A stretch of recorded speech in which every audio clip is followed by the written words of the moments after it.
জনাব রহিন হোসেন প্রিন্স, আপনাকে দিয়ে আলোচনাটা শুরু করি।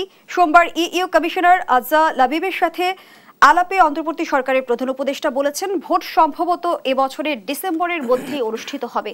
কিন্তু আমি একটু জানতে চাই, কোন নির্বাচনের কথা বলেছেন প্রধান উপদেষ্টা? সেটি কি আসলে জাতীয় নির্বাচন, নাকি সেটি সংবিধান লেখার জন্য গণপরিষদ নির্বাচন? ধন্যবাদ আপনাকে। যারা শুনছেন তাদের শুভেচ্ছা জানাচ্ছি। বিশিষ্ট আলোচক মোশাররফ আহমেদ ঠাকুরকেও ধন্যবাদ জানাচ্ছি। দেখুন, আপনি যেটা বললেন এ বিষয়ে হয়তো ডক্টর মোহাম্মদ ইউনূস কংক্রিট বলতে পারবেন, তবে তিনি এর আগে যেখানে কথাগুলো অনেক জায়গায় বলেছেন এবং নানাভাবে আমরা যেটা শুনেছি, আমি এর মানে 100% সত্যতা নিয়ে আমি বলতে পারবো না। শুনেছি যে ডক্টর মোহাম্মদ ইউনূস এবং আরও দু একজনের তাদের চিন্তা আছে যে নির্বাচন করবে, এবং সম্ভাব্য এটা পত্রিকাও এসেছিল 6 ডিসেম্বরকে ধরে। তা আমরা যদি বুঝে থাকি, যদি বিভিন্ন রাজনৈতিক দল, সাধারণ মানুষ, বিভিন্ন সংগঠন সমূহ তাদের যে বক্তব্য, তাদের দাবি অনুযায়ী এইটা হবে জাতীয় সংসদ নির্বাচন। অন্য কোনো নির্বাচনের প্রশ্ন এই সময়ে নাই, মানে আমাদের দিক থেকে বলছি বা সাধারণ অধিকাংশের দিক থেকে। হয়তো রিসেন্টলি কেউ কেউ একই সাথে দেখবেন আগে নানাভাবে বলছিল যে আগে একটা গণপরিষদ নির্বাচন হোক, পরে জাতীয় সংসদ ভাবা যাবে, কিন্তু তারা এখন নতুন একটা বক্তব্য সামনে নিয়ে আসছে, একই সময় দুটি নির্বাচন। কিন্তু আমি এটা আলোচনার টেবিলেই আনতে চাই না, এবং আমি এটাকে এখনো পর্যন্ত আমি বা আমার দল বা আমরা যারা এই স্বৈরাচার ফ্যাসিবাদী বিরোধী আন্দোলন করলাম, গণতান্ত্রিক প্রগতিশীল শক্তি দাবি করি, যারা বাংলাদেশকে মানি, মুক্তিযুদ্ধকে মানি, আমরা মনে করি যে সেটা উনি বলছেন যে ডিসেম্বরের শুরুতেই জাতীয় সংসদ নির্বাচন হবে। আমি বরঞ্চ কথাটা একটু অন্যভাবে বলতে চাই। আমরা জাতীয় সংসদ নির্বাচন মানে কি নির্বাচন চাই? প্রথমে হচ্ছে একটা সুষ্ঠু, গ্রহণযোগ্য, অবাধ নির্বাচন, এটি চাই। তার জন্য যতটুকু সংস্কার করা প্রয়োজন ততটুকু করতে চাই। আর কি চাই? নির্বাচনের যে সময় হবে যাতে ভালোভাবে সম্পন্ন হয়।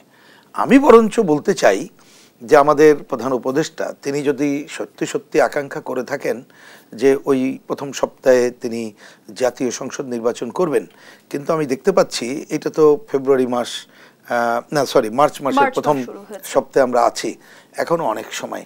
যেভাবে ওনারা তালগোল পাকিয়ে ফেলছেন, বরঞ্চ ওনারা আরও আগে নির্বাচন যদি নিয়ে আসেন, তাহলে সুষ্ঠু নির্বাচন, গ্রহণযোগ্য নির্বাচনের জন্য সংস্কারও সম্ভব এবং অনেক জটিলতা ওনারা এড়িয়ে যেতে পারবেন বলে আমি মনে করি।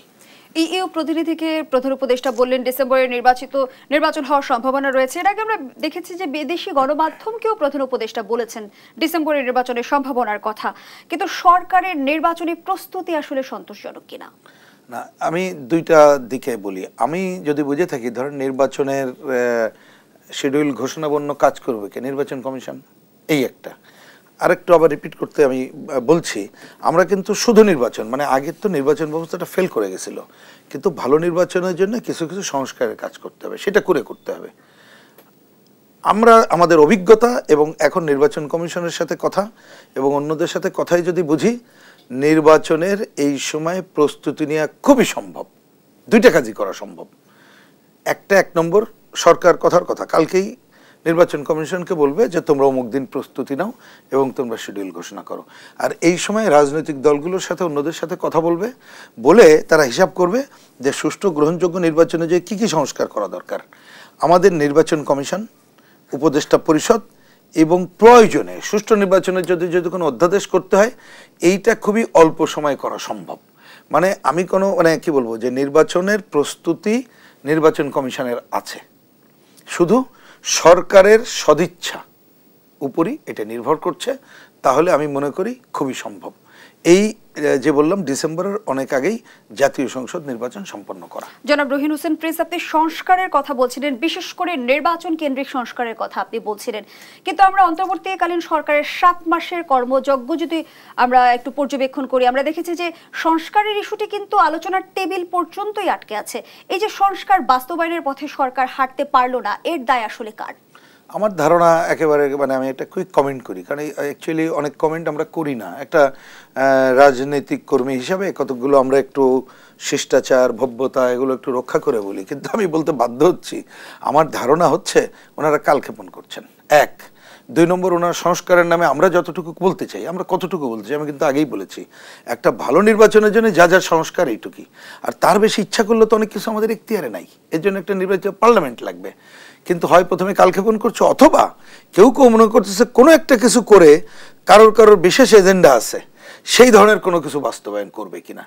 তাই না হলে নির্বাচন ব্যবস্থার সংস্কারের জন্য এই কথা বহুবার বলেছি, আমাদের অভিজ্ঞতা থেকে বলতে পারি, যে টিমকে দায়িত্ব দিয়েছিল তাদেরকে যদি বলতো নির্ধারিত সময়ের মধ্যে 3 মাসের মধ্যে রাজনৈতিক দলগুলোর সাথে আলোচনা করে কি কি সংস্কার করা দরকার কংক্রিট ফর্মে উপস্থাপন করবেন, আপনারা করতে পারত। এখনো আমি মনে করি যে ভালো নির্বাচনের জন্য আমাদের বাস্তবতায় যতটুকু সংস্কার করা দরকার, ওই টিমকে যদি আমাদের সাথে সংলাপ করা, আমি বলতে রাজনীতিবিদ এবং অন্যদের সাথে সংলাপ করার দায়িত্ব দেয়, এইটা 15 দিনের বেশি লাগার কোনো কারণ আমি দেখি না।